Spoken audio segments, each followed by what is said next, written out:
Well, hello again, and welcome to the VK6CS Amateur Radio channel. I've got some more bits for my amplifier project. I managed to get this really nice 19-inch enclosure that I've just been putting together. That's only the base plate and the front and rear frames. There's a top that goes on that, and there's two doors at each side that open. Actually, there's a rear door and a front door that opens as well. I won't be using those. I'll use aluminium panels for the front and back, but the side doors opening is a very useful, very useful feature, I think. If you can imagine, there's one of these doors. Hang on, let's just look through the camera. Can I see that through the camera? Yeah, there's one of these rather nice doors on either side. They've got ventilation in them. You can lock them with a key at the bottom, and they clip into the top. There's two pegs here that clip into the underside of the top, and then that will drop into place and lock into place. The top will actually square that. You can see that's a little bit away there, but the top will square that off. So I undo the key, and I can take that side panel out. Same on the other side, and I think that's going to be very useful. I'll put the smoothing capacitors and the rectifiers here on the vertical panel, so I can take the side off, and I'll be able to do any test measurements or replace any components that get vaporized. I picked up a few bits and pieces from a local electronics store today. One of them is the soft start relay. It's a plug-in relay. I think it can take 10 amps or so. I think shouldn't be a problem.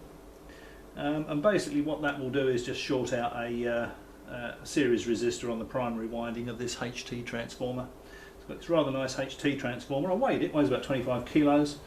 It's got, I'm going to take these terminals off and put some nicer terminals on.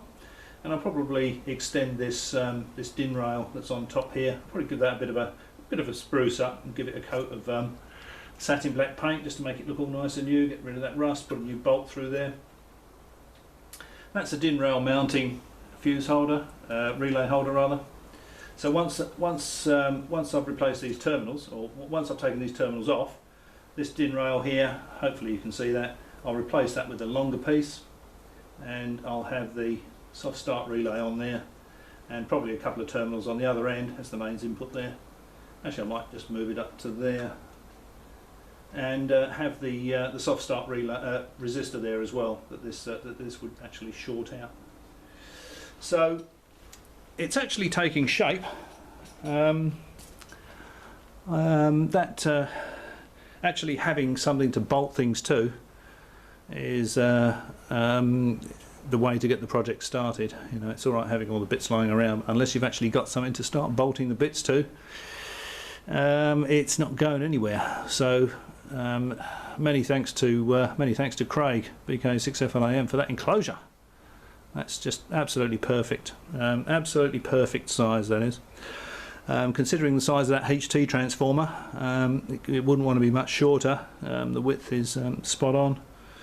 Looking at that valve socket over in the top left hand corner here. So the valve will sit in there. It's going to be fairly easy to take the top off. There's only 4 bolts, one in each corner. Take the top off and then just use a bolt in the top of the valve just to pull the valve out. I'll have to make a box section around there and put a blower in there. I did buy a blower today. I actually bought a radial blower because I had in mind making a box section with a radial blower on the end. I'm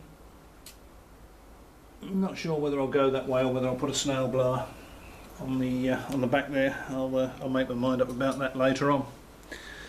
And I've also got I also bought some rather nice panel meters today. I bought the panel meters for the to show the high voltage, the anode current and the grid current. So I've got here, there we go, 0 to 1 amp. I'll show you that if I can get it to focus on it. Oh, it's a bit dark, isn't it? It's actually in the evening, so I've got artificial light showing the amplifier up. But you can probably see that's 0 to 1 amp. That's a very nice meter. It's going to be the anode current meter.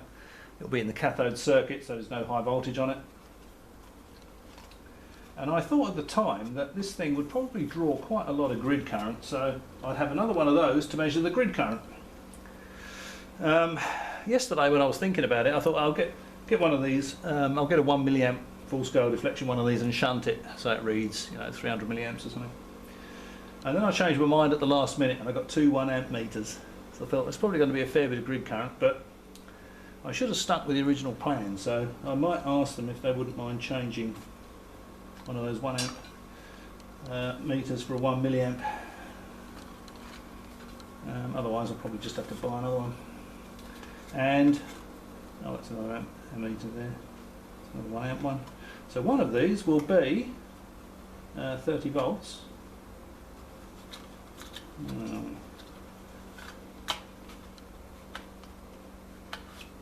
There we go. So one of these, this one here, will be 30 volts. Yeah. Okay. Again, nice little, rather nice little meter, 0 to 30 volts, and I'll put a couple of big resistors in series with that, or high value resistors, so that reads 0 to 3 kV. So that'd be 0 to 3000 volts.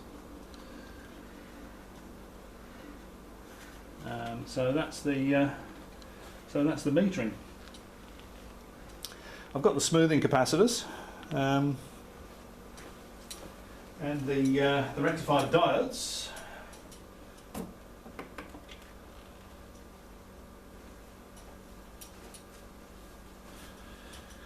There we go. I've got these smoothing capacitors here.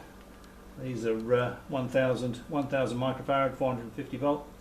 So I have 7 of those in series. I'm giving 142 microfarad at 7 times 450 volt working. So I think it's about 3200 volts, something like that.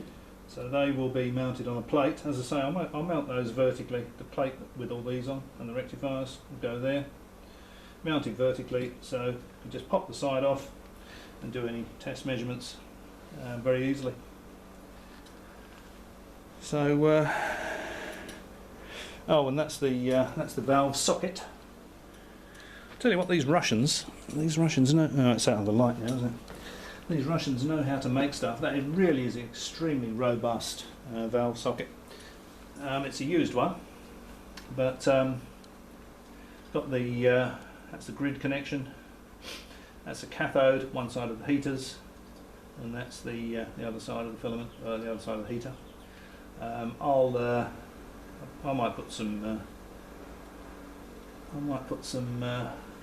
In fact, I will. I'll put some fresh bolts on there and some new solder tags just to freshen that up a bit. So there we go. That's oh yeah, and so all the power supply will be in this section here. There'll be an aluminium plate across here, dividing the power supply section. So I wanted it all in one box. So I'll have an aluminium plate from there to there, separating the power supply from the rest of the amplifier, and the RF section here. So I have an input-output circuits, tank circuit, and everything there. Well, that's what I've got in mind. So I'll get 3 sheets of aluminium, one for the front, one for the back, one to go across there. 3 panel meters, probably mounted here, across there in a row.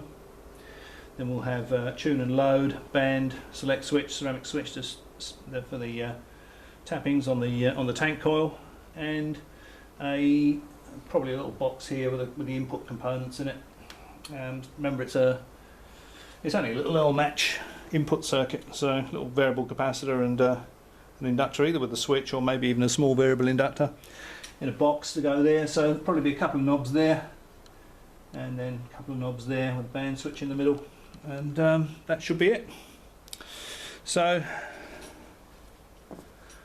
that's just a little bit more. So that's the big or the HF amplifier, just a little bit closer to becoming reality. As always, I hope you found that interesting or informative, or both, and thanks for watching. I'll catch you next time.